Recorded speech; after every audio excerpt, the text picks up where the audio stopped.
Hello. Good afternoon, everyone. Good afternoon. See a lot of people joining right now. If anyone in the chat, yes. If anyone in the chat is so nice to let us know if you can hear us, that would be great. All good. Thank you so much, Amir. Perfect. Perfect. Loud and clear. Thank you so much, everyone. Thank you so much, everyone, for joining. So we are waiting for more people to join. In the meantime, I can give a quick introduction for today's webinar. So first of all, thank you so much, everyone, for taking the time at the lunch break to be here with us, to be here with me, Davide. I'm the director of the partnerships for the EMEA market here at FirstIgnite. And for those that don't know FirstIgnite yet, we are an AI company working with over 220 universities globally, mostly between the US and Europe.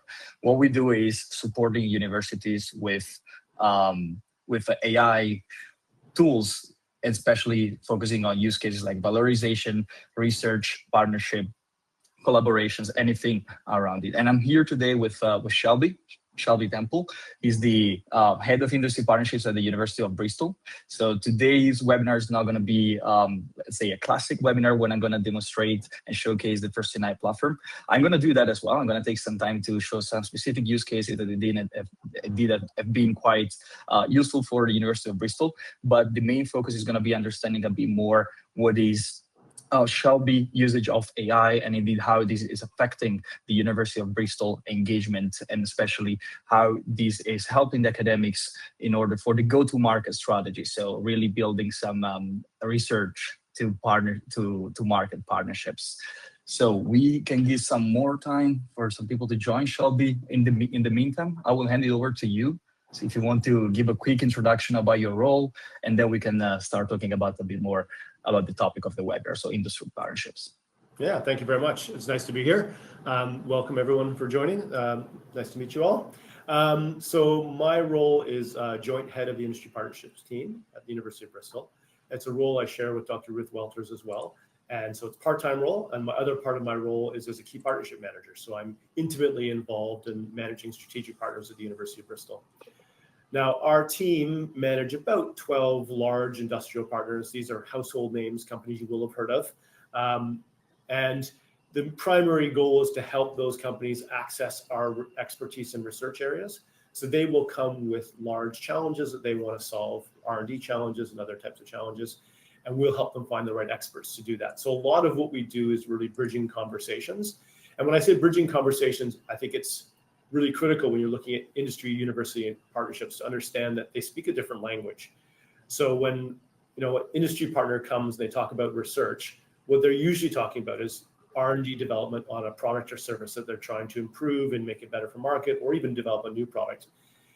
Whereas when an academic talks about research, what they're talking about is some novel piece of cutting edge research that's never been done before, that's never been published before, and it's completely innovative and different. And those two things are slightly at odds because they'll both talk about research when they're in the room or in a meeting. But in actual fact, if we continue on the path, they'll kind of miss each other. And I think it's really important for a partnership manager to recognize those differences and help bring them into the same conversation and make sure that the expectations and motivations of both parties are kind of set and sorted. Our team also work with SMEs. So we have a dedicated person just for SMEs as well, and then we manage that. But a really big part of our role, because we're a central team across the University of Bristol, is around managing the culture of partnerships across the university.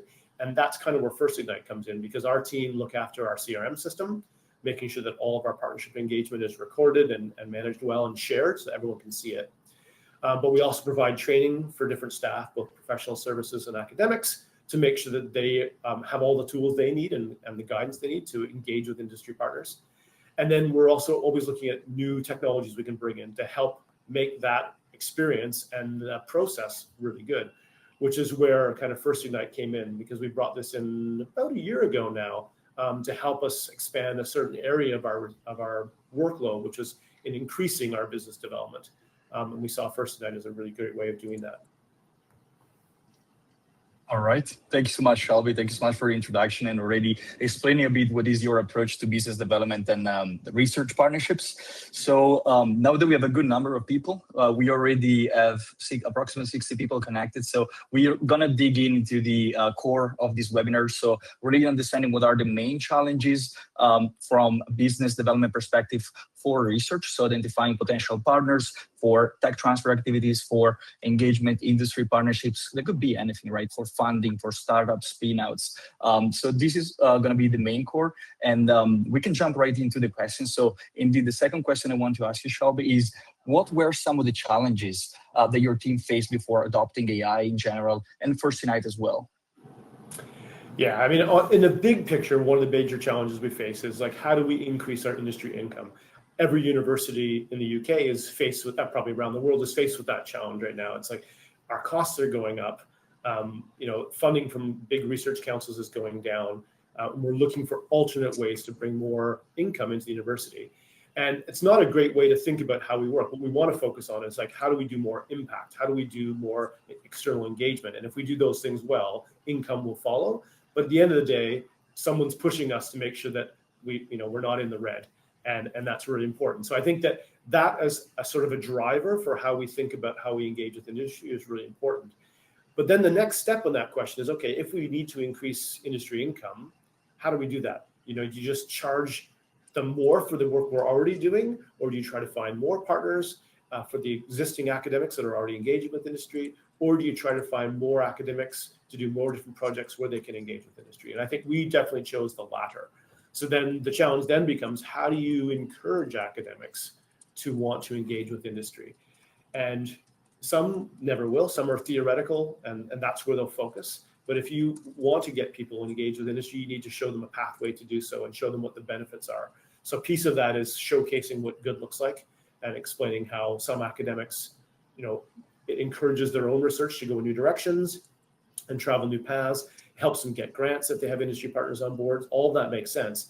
But a real key part is like, how do I get an academic that's sort of industry curious on board to start engaging with industry?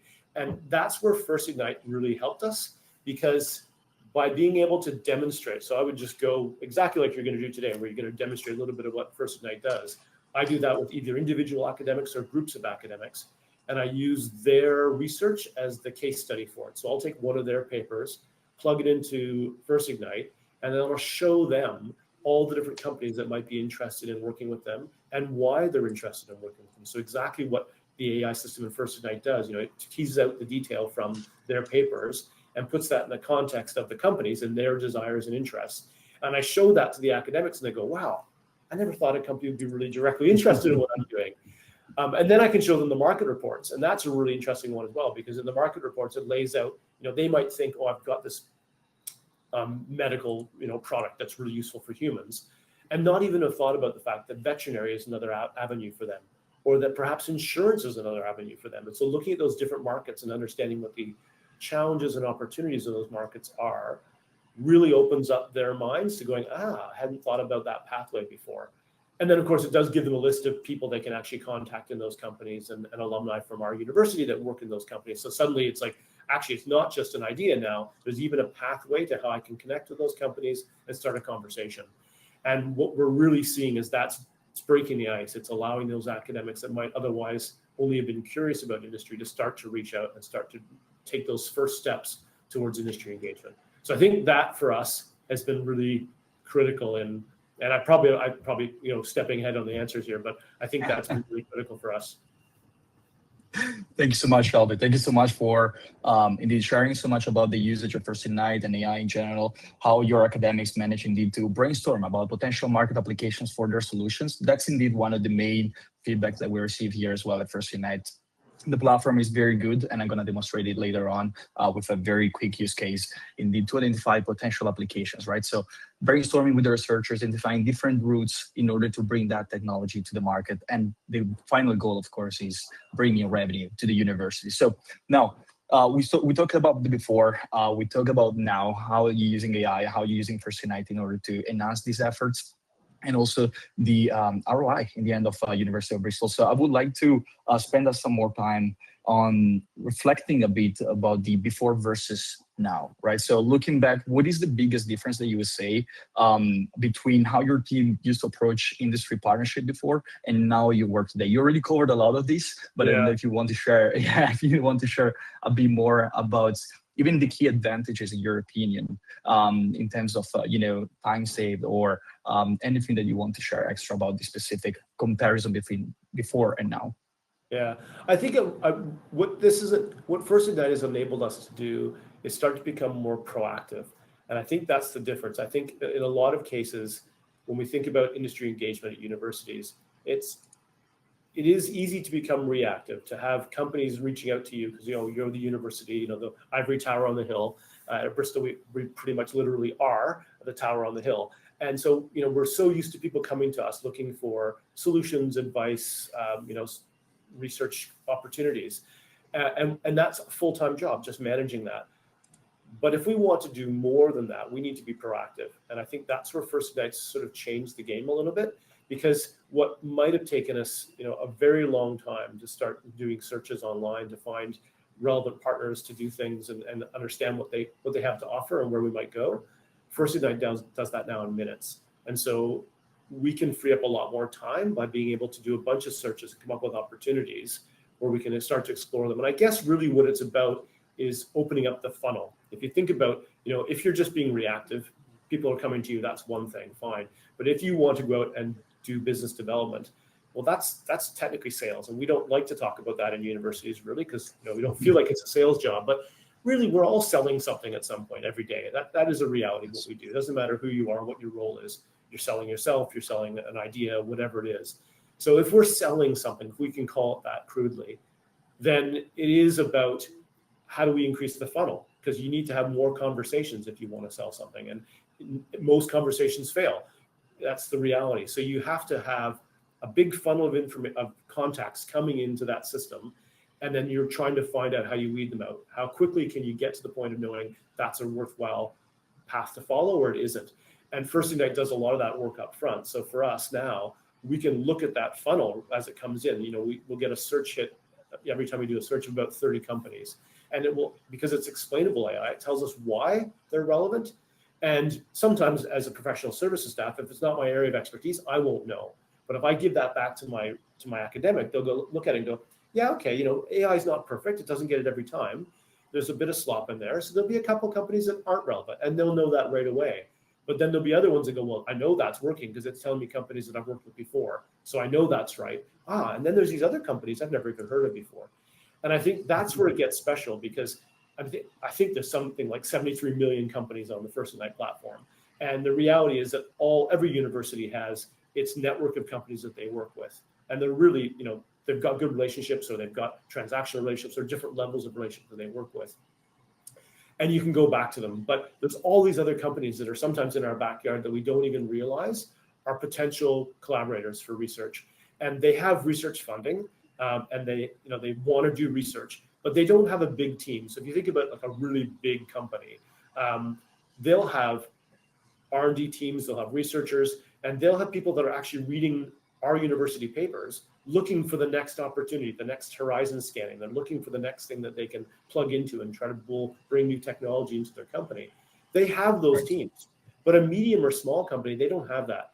They are literally just trying to do their job day by day. And so if we can reach them and say, hey, we can see you're developing this product and our research might be able to help you, we're doing them a favor and they're more likely to engage with us. So I think that's been a big change between, sort of before and after.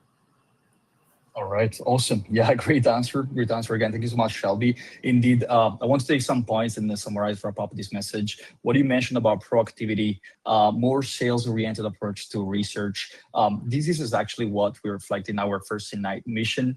We are really trying to work with universities and industry partnership teams across research organizations to change the approach to collaborations. Indeed, identify partners in a proactive way, in time-efficient way. So this frees up some time for the teams, collaboration teams, to actually sit on those calls, create collaborations, and then bring revenue to their university. I see that we have some movement in the chat. I believe there are going to be some questions.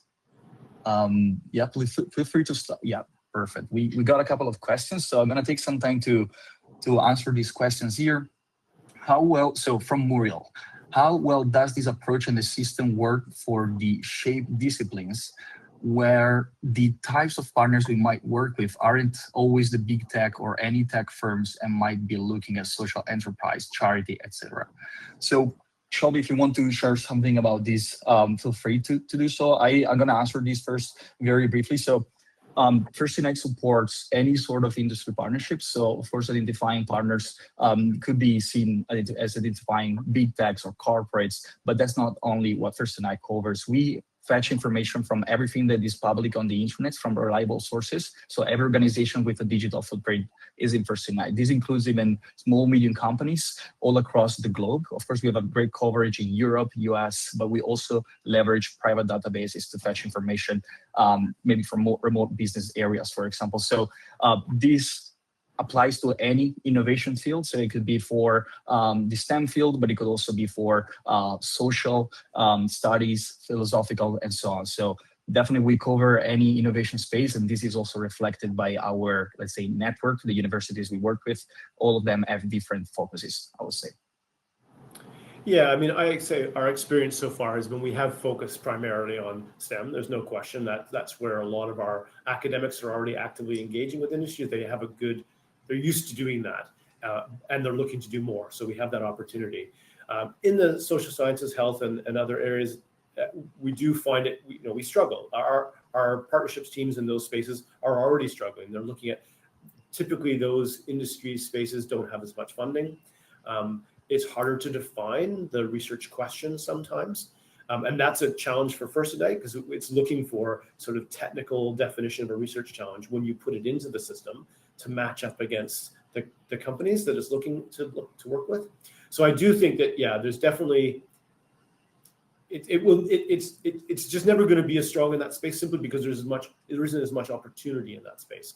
But I will confess to not having probably tried as hard as we would like. I have done some work with our arts and history team that are looking to expand, and they were really pleasantly surprised when I went back to them with a list of companies that they could start to explore to work with. And again, they're like, wow, I didn't even think that was going to be possible, and it was.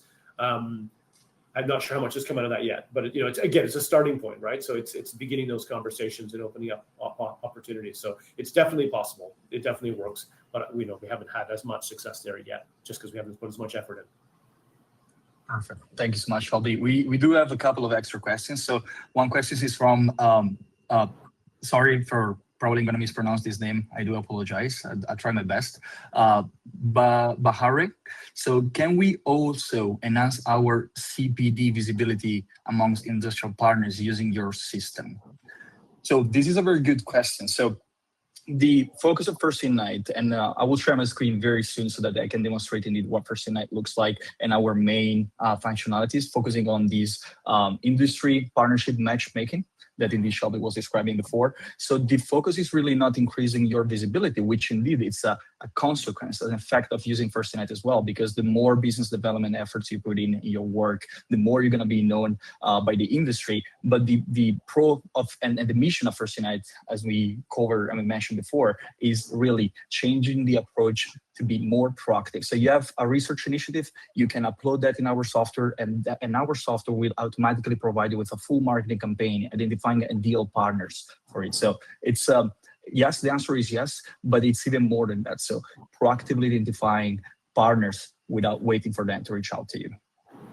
Yeah, maybe I could add. Yeah, I was going to add a little bit too, because I think there's probably a little misunderstanding there. It's not like you create a profile and put it onto the FirstIgnite system and other people see it. It's really a one-way searching system. So, but we have used it for that same sort of use case where we've got a continuing education and CPD type training where we're looking for companies that might want to engage with that. Also things like if you've got a conference, like a little mini conference at the university, and you're trying to find the right industry partners to invite to that, setting up grants. There's a whole bunch of reasons, or market research, and you want to talk to companies to learn more about how you might apply your technology or ideas or IP or whatever it is you're doing. So I think, yes, definitely what we've been able to find, and even consultancy. So we've had academics who have consultant they want to offer or CPD courses they want to offer through a program. And we've been able to find them potential companies that might be interested in registering for those courses or that consultancy by just putting in the right search engine. So it does require a little bit of playing. So you don't when you put something in, you'll often find companies that already do what you do, and therefore it's looking for a match. And so then you might find companies that already have the skills you're looking to do. So you have to find out how to word it where it's like, I'm looking for companies that are in this space, but don't already do this, because then they already have the solution that they need.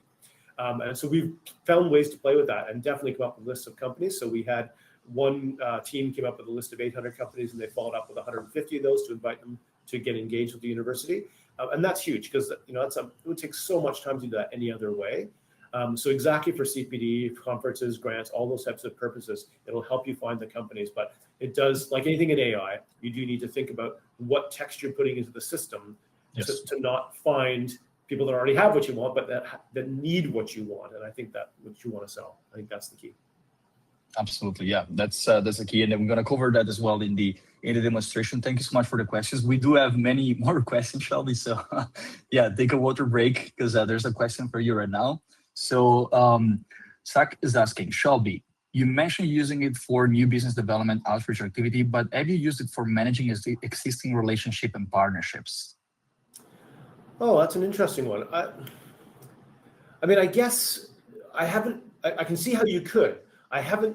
We haven't had to do it yet. So because our team primarily managed sort of a dozen or so large partnerships. So we have a direct communication with those companies, and they tell us what they're looking for. But I could see how, because those companies are so big, even that one person, just like, I don't know, every academic, we have 4,000 academics. I don't know what they all do in the university. So I have to use search engines to even find people within my university. And I suspect that those people on the other side also don't know what's going on across their entire company. Sometimes those companies have hundreds of thousands of employees, and they're doing all sorts of research projects. So I can see how, and in fact, the companies, when we do searches, some of our existing partners come up as options for exploring. So that would suggest that, in fact, exactly that we might be finding new connections.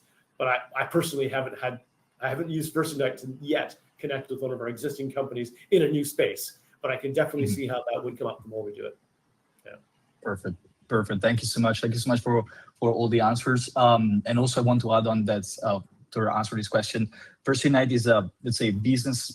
It's an operating system for universities, but what we're talking about today in today's webinar, it's a business development AI powered tools. So we generate business opportunities and of course collaboration opportunities in general, either for funding, sponsoring, anything. But we do also have a separate CRM where you can track those relationships. So very happy to connect separately and talk about that platform too. We have one last question before I share my screen.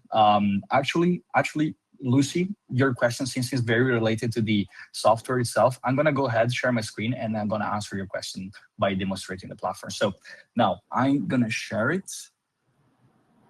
Let me know if everyone can see it. All right. Can you see my screen? I think it's coming. Yes. All right, perfect. So what you're looking at here right now, it's not the FirstIgnite platform yet. It's an article that I'm going to use for the demonstration today. Indeed, as Shelby mentioned during this introduction for the webinar, to use the FirstIgnite platform, you need a research initiative, right? These can come in as an abstract. It could be an invention disclosure. It could be anything. All you need to do is take in the initiative that you received from your researcher, you copy that, or you download that document, and then you can go to the FirstIgnite platform. This is the FirstIgnite platform. As you can see, we have many different tools here on the left. What I'm going to demonstrate to you today is the autopilot tool, because it's the most comprehensive one, and is the one that Shelby was mentioning before about the matching reason and of the companies that have been identified as potential partners. So the way you use it is very simple. For, let's say, basic searches, you just need to paste here a description of an initiative or describe it yourself. If you have any technical documents, you can upload them over here. Of course, the more detail you provide, the better it's going to be. And once you're done, you can click on launch. By clicking on launch, our AI is going to start screening millions and millions of data nodes right here in order to identify the most ideal partners. So now, Lucy, I'm going to get to your question here. So how do we ensure that the business links and opportunities are up to date? So we do a great data engineering work to scrape the entire internet.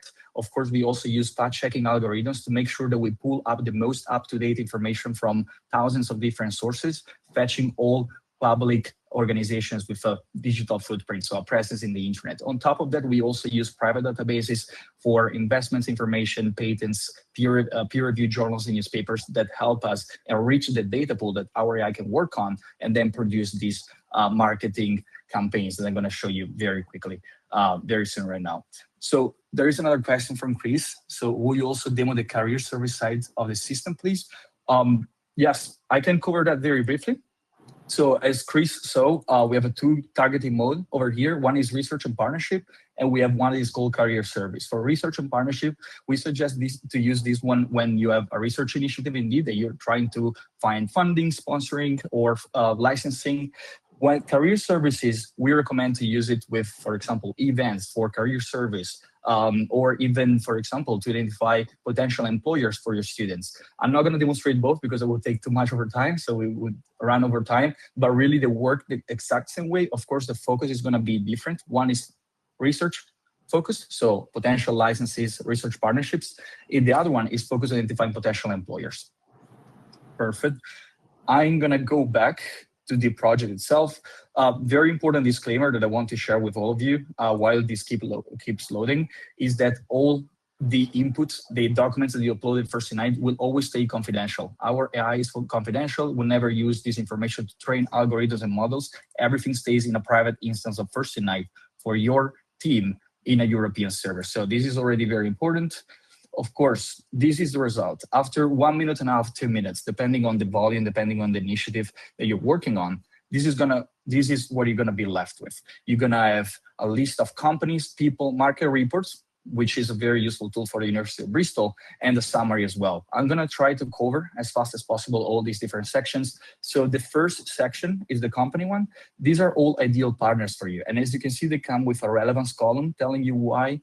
So the matching percentage, in few words. So the matching percentage between your initiative and these companies over here. You see one in California over here with 7,000 employees, one in Japan with 4,000, one in Belgium with 6,000, one in Spain with 23. These are great examples because you can always find all sort of sizes, all sort of geographies. What matters though is that all these partners have vertical synergies with your initiative. Once you identify one of these companies as a potential interesting partner, you can click on his profile. You can see there is an interactive profile with plenty of information about what they do, the number of employees, the establishment year, the annual revenue. You can even click on the competitors and you will find a list of all the other companies operating in the same exact field. Clicking on their profile will open an interactive profile for them too. So even very good to identify even more potential partners. And then last but not least, we also have the people section. Of course, this is very relevant. We mentioned many times contacts in this introduction. So the people section is very useful because it saves a lot of time. Our platform will always provide you for every organization with a people section with all the employees of that company, where you can find a list, and for each of them, there's going to be a LinkedIn profile. We have a full integration with LinkedIn, getting all data and functionalities. On top of that, on the right, you can see that we have emails. These are individual corporate emails that we fetch from public reliable sources. So there is no privacy breach. We don't embed any emails. We are just centralizing emails that we can find on the internet, saving time for your team that doesn't need to go on Google and manually look for this. So then, of course, you can use all the filters to identify specific job titles. You can even use AI to auto-prospect. What I want to show you as a last point here is the overview section. Of course, if you wonder how do I know this company could be a good partner, in the overview section, you get a description of why this is a good partner, right? This is a good match, describing all the synergies between your initiative and this company, all the products from this company that are relevant for your initiative, and always come with the description of the criteria breakdown. So technology alignment, how aligned is the technology of this company with the technology of your initiative? R&D investment, how much this company invests in R&D in the same innovation space of your initiative. So as you can see, FirstIgnite in this first part provides you with a list of ideal partners, all the relevant information about these organizations and all the employees of that organization. So this enhances the chances of getting in touch with them and also the probabilities of creating collaborations. Now, there are some questions that I'm going to try to answer. So do you offer a free trial? This is something that we can, depending on capacity, that we can discuss separately in a call. Thank you so much, Charlotte, for the question. Question from Eva. Can you safely upload invention disclosure? How that is treated in terms of protection and sensitive information? I do believe I covered this part already. So as I mentioned, it's fully confidential. You can upload invention disclosures with no risk. Our AI is confidential, and we host all data in Europe. Another question from Charlotte. When you analyze a partner's relevance, do you consider a company's previous investment in this type of work with other universities, whether they have MOUs with competitor universities? Yes, all this information is going to be analyzed. Everything that is available between our public and private sources is definitely part of the criteria and the matching logic. More questions? I'll try to. David, can I point out one more thing too? Yeah, please. The alumni on the people page is really valuable. So when you want to reach out to a company, being able to really quickly see alumni from your university that work in that company, because if you send a cold email to a company employee from outside their workspace, they're unlikely to answer. They don't know who you are. I also run a company on the side. I get 100 emails a day. I ignore most of them. But when I see an email from my previous universities where I've worked, I'm much more likely to answer it. So alumni can be a really great way into a company when you're trying to get there. And we use it all the time. And they're, they may not be the right person in the company, but they're more than happy to direct you to somebody else and help you make that connection. So I would say alumni is one of the things we use a lot in FirstIgnite. It's a really helpful way to get in. Thank you so much for your assist, Shelby. Now, indeed, alumni is one of the most appreciated tools that we have, especially in the UK, but it starts to spread across Europe as well, in the US markets. Let me demonstrate as well how you can take the most advantage out of the alumni tool. So basically here, you see already pulled up the University of Bristol, but you can actually input the name of any universities in the world, right? So your university soon. And you can see here we have 98,000 alumni. So of course, the University of Bristol might have more than these, but these are 100% confirmed and up-to-date alumni contacts. So for each of them, there is a LinkedIn profile, so an active LinkedIn public profile, and individual corporate emails that of course we get thanks to our data engineering work. So the way you can take advantage of this from industry partners perspective is, of course, you can filter on job titles, locations, industries, but most importantly, you can filter on companies. So if you already know a name of a company that you want to get in touch with and create a collaboration, you can write that company name over here, but even better, you don't know which companies you can collaborate with for a specific research initiative. You create an autopilot project, what we just saw together, right, with all the companies that it matches, and then you go to the alumni tool, you can switch this toggle, and you can pull up the project that you created with the top companies that were identified, apply, and now our AI is going to cross-select alumni from your university that are now working at these companies. Why is this powerful? As Shelby mentioned, this creates direct bridges with the companies that you're trying to get in touch with. So these are great contacts, and of course, each of them, they come with a LinkedIn profile, with LinkedIn profile, an email, and an interactive profile as well. So if I click on their profile, I will see what is, let's say, a summary of their professional experience. Of course, it's going to be already here, the experience as well, the education, but of course, a already drafted email as well. That's going to introduce your technology to him, of course, to this person we're trying to reach out to, and creating that bridge with his company. These can always be edited, but you can also translate these in every language. So the FirstIgnite platform supports all your business development efforts around your research and career service initiatives. Now, there are more questions. I did show you already most of the main use cases that we cover with Shelby. I want to cover one last one, which is the market search. I believe this is quite crucial, Shelby. Correct me if I'm wrong. This is one of the most used by your academics and your team. So the market search works the exact same way. You can upload your initiative here, and then you click on Find Markets. The way what it produces is basically it's a brainstorming tool, as we mentioned. So based on your initiative, it's going to identify potential market applications for that specific technology, and in different industries as well, in different sectors. Each markets come with a description of what the market is, the market size, the growth rate, the challenges, the opportunities, the segments as well, to understand the structure of the market. But most importantly, companies as well that work in that market already. So these are the top companies, the big players. If you click on niche company, you can find even smaller companies or even more related companies to your initiative. So it is very powerful for brainstorming to identify potential markets, but also potential partners within these markets.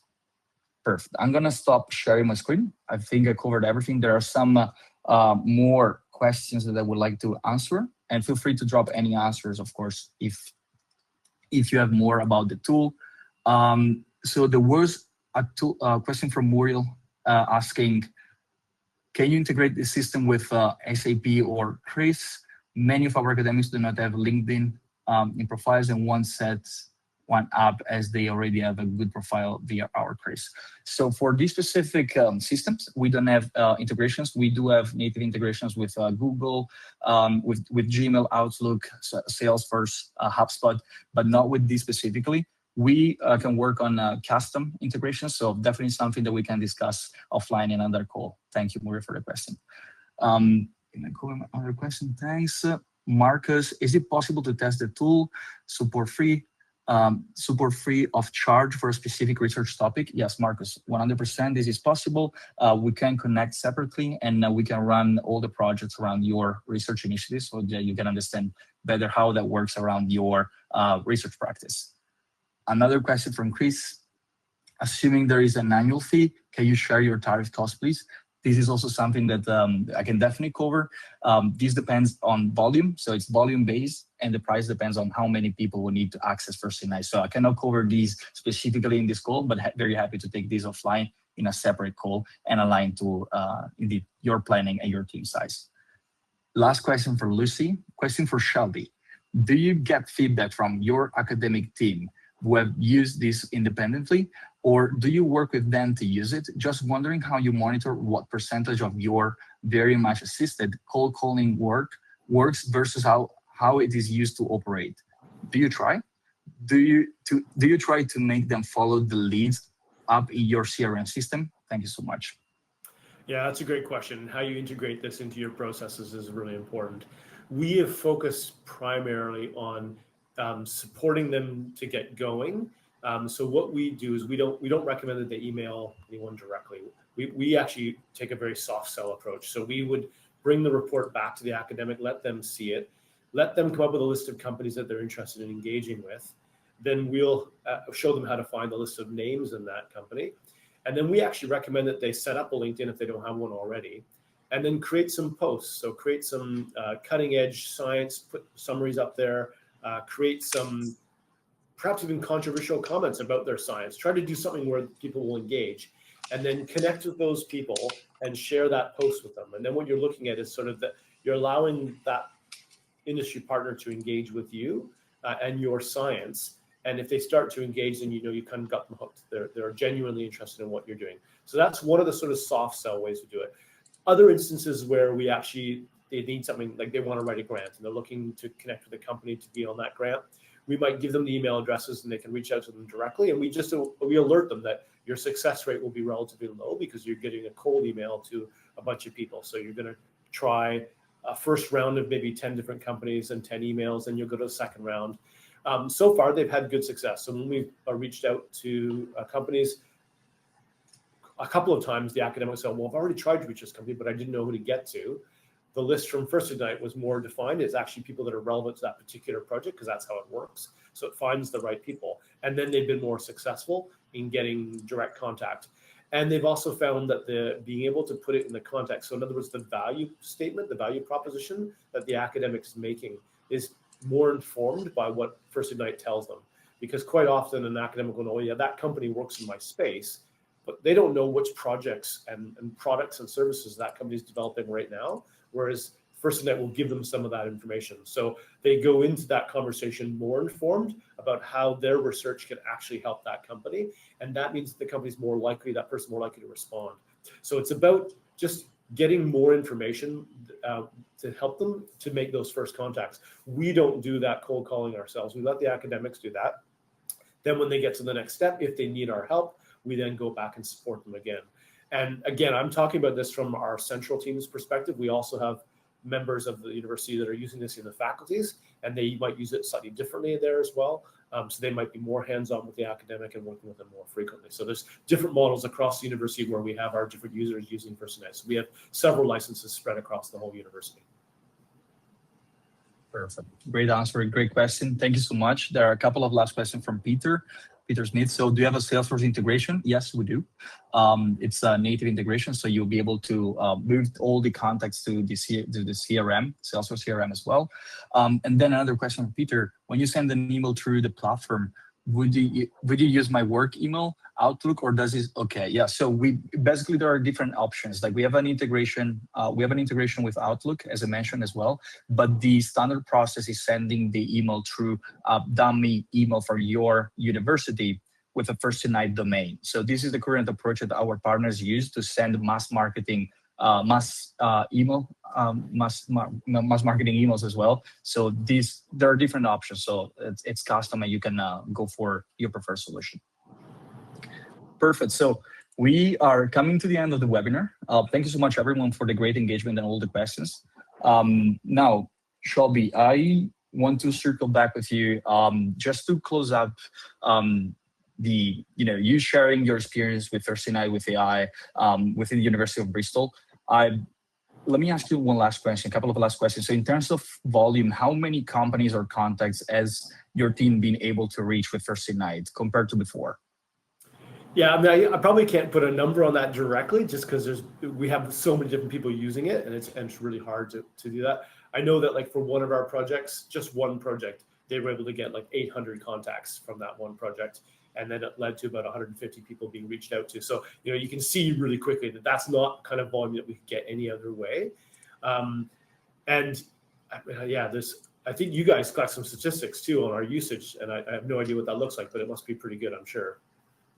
Yeah, it is pretty solid. It is pretty solid. So FirstIgnite as well, like we provide a partnership relationship manager to our partners, indeed managing the relationship, training, onboarding, supporting all your use cases. And of course, we do provide also like a tracking of the usage of the team. So if you're leading a team, you'll be able to see what is the current usage, and indeed help aligning with your team members. So for Bristol, it's one of our top users.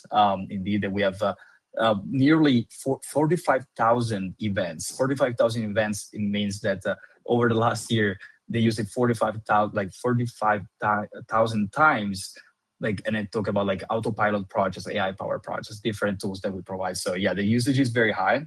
Definitely, thank you so much, Shelby, for answering that question. And last question, more in terms of efficiency and time saved. Would you say that FirstIgnite has saved some time for your team over the last year? It's interesting, definitely. If we couldn't do what we're doing without FirstIgnite, the way we're doing it now. So I would say, we've taken what would have taken days, and we can do it in hours. But actually, in some ways, it's created work for us, because now we have more opportunities. So that's what we're looking for. So it's a good thing. So has it saved us time? No, it's cost us time. But actually, it's cost us time in a proactive way, in a direction which we want to go. So we are reprioritizing what we do, and we're spending more time doing FirstIgnite searches and being more proactive in our engagement, because we know it's leading to more opportunities, and that's the right thing to be doing. So, but we couldn't have done that without the tool, because we wouldn't even have tried to do some of the stuff we're doing now. It's prohibitive. Yeah, you can do other types of AI searches, but what I love about FirstIgnite is it brings it all together in one place. So yes, I could go out and ask ChatGPT and other things to find the information for me, but then I've got to do all that work every time to pull it all together, whereas it's just all in a nice, neat package, which is really what FirstIgnite pays itself off. Perfect. Yeah, we're starting to create more work for you, but at the same time, we're happy that it is bringing opportunities. It's the right kind of work, so I'm happy.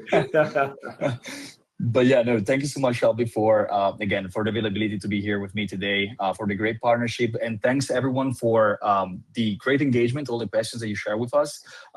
We have some more time. So if any of you have more questions to share, please feel free to drop it in the chat. We would be very happy to answer.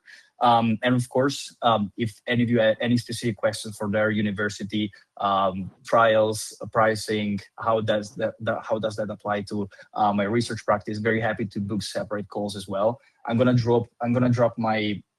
share a recording of the webinar. So for each of you will receive an email with the recording as well. So all the information about FirstIgnite too.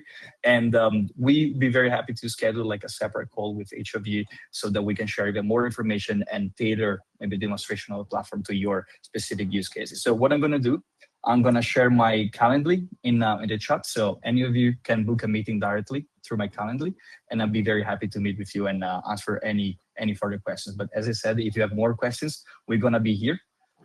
So please feel free to shoot them. Debbie, can I make a comment? One thing I would love to just say is that I've been really pleased at the support that your team have given us. Each time we've onboarded new users across the university, I've often felt like, oh, it's my job to train them and bring them up to speed with the software. But you guys have stepped in right away and done that. And I just want to thank you, because we have software from lots of different companies, but you guys, again, like your software, you're really proactive, and you're constantly knocking on our door saying, hey, do you need any training? Do you want to see this new element of the product? So I really appreciate that. It's been really nice for us. So thank you. Thank you so much. No, thank you so much indeed. Thank you for highlighting this aspect as well. It is a very important part of our business too, indeed, like not only providing with the platform, but actually, following and working with you on your path, on your use cases, your workflow. So yeah, very, very happy that this service has been qualitative. Thank you so much. There's a question from Eva. So have you ever used the tool to build consortia for Europe Horizon collaborative calls? So I'm gonna quickly answer this. Like, I know from our over 220 partners that yes, some of our partners do that. They use it to find academics. We have many different tools within the platform, not only the company matchmaking, but we also have authors, experts matchmaking.